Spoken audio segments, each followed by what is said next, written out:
the Primer art is that she has a way of drawing sexy women without, first of all, without putting them in totally anatomically impossible poses. And they still look like, you know, even if they have interesting proportions like Power Girl, it still looks like that could be, she's a superhero, you know, so she's got giant breasts. I know. Amanda takes a lot of time and effort into making sure when she draws a character that someone can make the costume.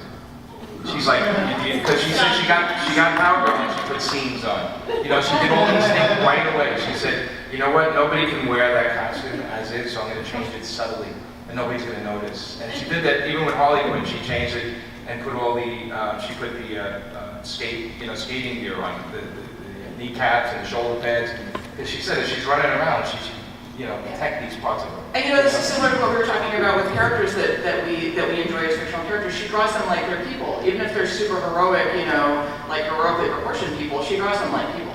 And I think that's for a lot of what it's doing that too. So I'm hearing, do you guys think that publishers, video game producers, you know, people who are producing entertainment basically essentially have a responsibility to make sure that they have diverse people working on that content and producing diverse points of view? Yes, absolutely. Yeah. I think the fundamental issue has been for so long is that the majority of people in charge are men, are white men.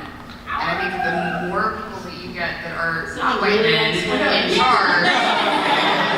Sorry. When they hit me with the white men thing, I was reminded that I'm Italian. No, I'm Italian. But yeah, I honestly think that like as diverse as we get, as people rise to the top and be in charge, and that's going to lead to more change than we even realize. Yeah, and I mean, part of what we're dealing with is, like 25 years ago, it was still almost entirely a boys' club. There really weren't very many women in the industry, and they were mostly in like editorial positions. And I mean, I'm not saying there weren't. When you joined Dark Horse, you were only the second female editor they had ever hired. It was So Bennett Shuts and you. Things haven't changed, in fact, changed a lot in 25 years, but that's still the power structure, and that changes much more slowly. It has to come from the ground up, and that's what all this is part of. That's what you guys are part of. I wish you really wants to ask a question here. I just wanted to make a comment. You were talking about women in Game of Thrones a few minutes ago, and Game of Thrones just named all their directors for their next season, and there's not one woman director. Yeah, because there's not very many women, they don't ever hire women directors. That's Yeah, a fundamental issue in Hollywood.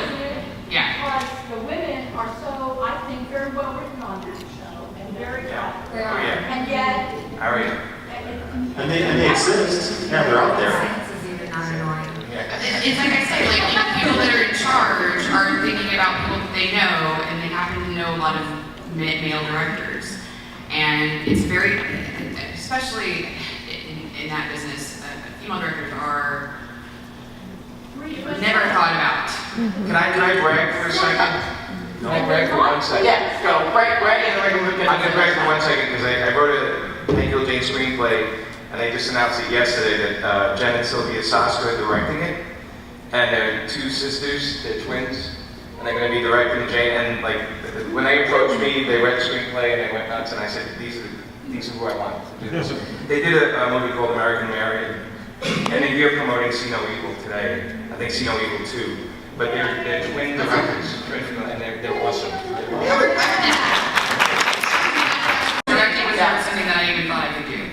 Directing was something I actually always wanted to do in my early 20s, but then, I gave up. I decided to be a writer because it seemed more accessible.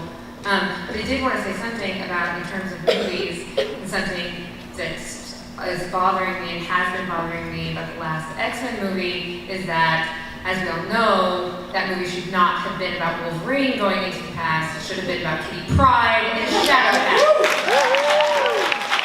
Thank you. Only her brain could do that, not Wolverine's. All right, so one thing I wanted to ask the panelists is, since we're throwing stones here at people, so have you ever been accused of sexism or racism or bigotry in your work? And if so, how did you react to that? So I always have good stories about that.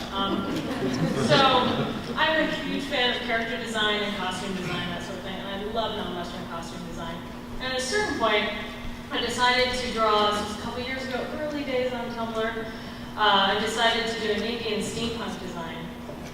And I decided to steampunkify something by adding Western elements, because in my brain was stuck in a rut where it sort of focused steampunk firmly in Victoriana and the European world. And so my now good buddy Jamie Go, who's just amazing, she called me out and immediately pointed out that it's just in the back of my brain that steampunk is Western, when it does not have to be in any way. You can have entirely Indian steampunk that is in no way trying to mimic the visuals or the tech that you're finding elsewhere, and that it can be this worldwide movement. And I've rapidly gone from reacting like so defensively and not knowing what to do with myself to learning like, oh, I can say I'm sorry and learn from this and understand and not make the mistake in the future. And it's those little things that make people, I mean, that's how I made friends with Jamie, was because I learned how to react reasonably and to actually take the advice and become a better artist by the end of it. And that is something that I'm constantly thinking about. Like, yes, occasionally you need to like take some big swings and make designs that are kind of out there, and if you make those mistakes, like try not to make the mistakes. But if you do, own up to it, apologize to the people affected, listen to those voices, and use that to improve and make better, more inclusive designs. Boy, I wish everybody would do that.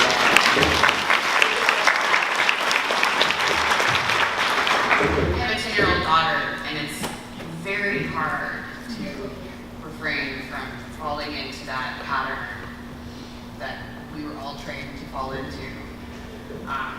And so, Chris and I are very conscious of, trying to make sure that she's completely okay with herself, her body image, and everything. Because my mother certainly always talked about my weight and what I was wearing and what my hair looked like. And, it's like, but my daughter's hair is a mess, and she's like all disheveled and everything. It's just like, everything that I have in my body to be like, to not shame her for that. So you're trying to kind of like shed your own programming and not pass it on to her, so Yes. it's not focus too much on her appearance. And Absolutely. especially when It's she's very natural. difficult. It's very much like you have to kind of like pull yourself back from like, and sometimes it comes out of my mouth and I'm like, oh wait. Yeah, I think reflecting on what you're doing, I mean, both of those involve reflecting on what you're doing, taking a step back and, thinking about it in context, and then thinking, oh, do I want to change this? Do I want to do this differently? Well, I think that like a lot of us, like, we're kind of like raised in a certain way, but like, it's like, oh, don't be a girl, blah, blah, blah, blah, like it's a derogatory thing. And it's very, you have to reprogram your brain, and it's not just men, it's women too. We all have that thing that we've been raised with. And so, I understand that, and it's very difficult. Does anybody else have examples? Yeah, well, I do. When we first did Harley, we did a art contest, and they took a page out of the book that I was trying to do. It's like, they said, well, we're going to have people try to draw this page. And I said, well, let me just make it like 4 ridiculous images, because I want to see if they can draw all these different things. So I had Harley Quinn holding a telephone tower in a lightning storm. I had Harley Quinn dressed in a suit of chicken suits running through alligators' mouths. I had her inside a whale tickling the inside of the whale's mouth with a feather. And then I had Harley in a bathtub with all appliances ready to, she's holding a string. And the dialogue, which wasn't in the contest, said, you really don't think I'm going to do this, do you? Okay, so they ran the contest without the dialogue.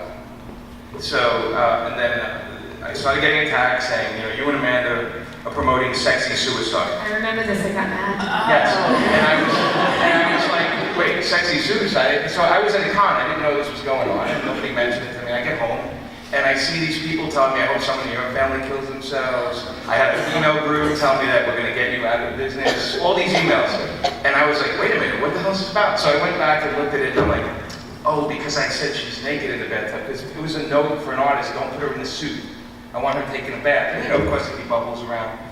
And the dialogue was the whole time going, she's talking about the Suicide Squad, which is the name of the team she's on. And it was Looney Tunes dialogue. I was trying to do like Amanda, I was trying to do like Elmer Fudd and all this stuff when Bugs Bunny shoots Elmer with Daffy Duck and the head spins and the beat comes out the front, that kind of the back. Anyway, it got decided for this sexy suicide. And during my great time during Suicide Prevention Month. And so DC messed up that, no, I probably should have put the dialogue. I was just trying So to. how did you publicly react to Yeah, that? I wrote a thing and I said, I am so sorry, everybody. It got interpreted this way. It's never my intention in a million years to ever, one, promote suicide and then sexy suicide. I don't even know what that is. But suicide, oh my God, and both Amanda and I have had people in our families that's happened to, and we were like, really like, oh my God, like people actually think we want this to happen. And then I explained what it was. I apologized, and I said, I'm sorry people did that. It was never, ever my intention. It was just, I was trying to show different silly situations. I mean, tickling a whale in the mouth, the whole thing. And so I felt horrible, and I wrote this paragraph or two, which I think, I took a lot of time because I said, I understand it. People were attacking us, and I said, I understand why you're angry. Of course you're angry. And I said, I'm not going to take that away from you. You should be angry at that, what you saw, but it was never my intention, and I apologized as best I could. So all three of you had really different examples, but they all involved taking a step back, thinking about how this was being perceived or taken, and then changing either your attitude or your behavior somehow. And so we got to wrap this up in a few minutes, but I want to try and address one more thing, which is, what do we do with the people? How do we respond to the productively to the people who don't do that? The people who just send threats and insults. What's the best way to deal with them? Do you ignore them? No. I mean, getting into trying to reason with them doesn't. You don't empower them either, because you got to be careful. Because if you get into the fight with them, you're actually almost empowering them. So you have to take that away from them in a way. My favorite quote is, "The only power you have over me is my reactions." And it's a very realistic thing. It works in traffic when a guy cuts you off, and when you cut somebody off, you just smile at them. It usually drives them insane. Giving me with kindness is like the best revenge. Yeah. So I mean, I don't think you empower them either. You don't give them fuel. No, instead of giving a finger, you flash them a peace sign. Right. When you try to explain, what I did is I tried to explain what I did, and how it got, messed up and how I felt bad for it, of course. Or you just don't buy their stuff. Right? A lot of times Don't that give them works. their money. Vote with your dollars, my friends. Shut up and don't take my money. She's not talking about me. She's talking about the other guys. Your apology was great. I read it. I loved it. We do need to wrap this up soon, but if anybody has questions, I think we can take just a couple of questions. Anybody? Or comments? Or if there's anything that you want to suggest that's a great resource for people to look at as far as educating themselves and getting their voices heard, like the Mary Sue, feel free to suggest that as well.